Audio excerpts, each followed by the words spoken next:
Hi అండి, అందరికీ నమస్కారం. ఈరోజు నారా లోకేష్ గారు రష్యా వెళ్ళడం జరిగింది. దేని గురించి వెళ్ళారంటే, మన రాష్ట్రానికి కంపెనీలు రాబట్టడం కోసం, పారిశ్రామికంగా మన రాష్ట్రం అభివృద్ధి చెందడం కోసం, అక్కడున్న అనేక పరిశ్రమల్ని, అనేక మంది పారిశ్రామికవేత్తలను, కంపెనీ సీఈఓలను కలిసి వాళ్ళకి ఏం కావాలి, వాళ్ళు పెట్టుబడులు మన రాష్ట్రంలో పెట్టాలంటే వాళ్ళకి కావాల్సిన అవసరాలు, అవకాశాలు ఏమేం కావాలి వాళ్ళకి చెప్పి, మన తరపున ఎంత డిస్కౌంట్ ఇస్తాం, ఎంత సబ్సిడీ ఇస్తాం, వాళ్ళకి కావలసిన వనరులను ఎంత డిస్కౌంట్తో ఇస్తాం అని చెప్పేసి అన్ని వివరించి, విశదీకరించి ఆ కంపెనీలను రాబట్టడమే లక్ష్యంగా వారు వెళ్ళారు.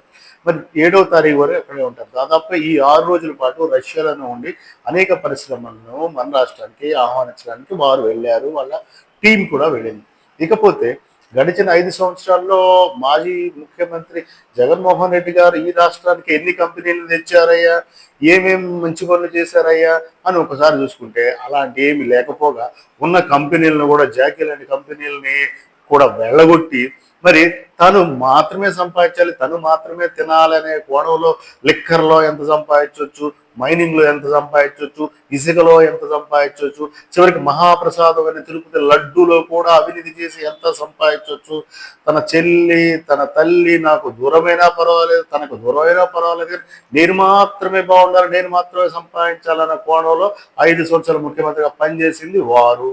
నేను మాత్రమే బాగుండకూడదు, నేను మాత్రమే కాదు, నా రాష్ట్రం, నాకు ఓటేసిన ప్రజలకి, నా ఆంధ్ర రాష్ట్ర ప్రజలు కూడా బాగుండాలి, అభివృద్ధి చెందాలి, కాబట్టి నేను తపన పడాలి అని చెప్పి దేశాలు తిరుగుతూ పారిశ్రామికవేత్తలను ఆహ్వానించడానికి కష్టపడుతున్న వ్యక్తి నారా లోకేష్ గారు.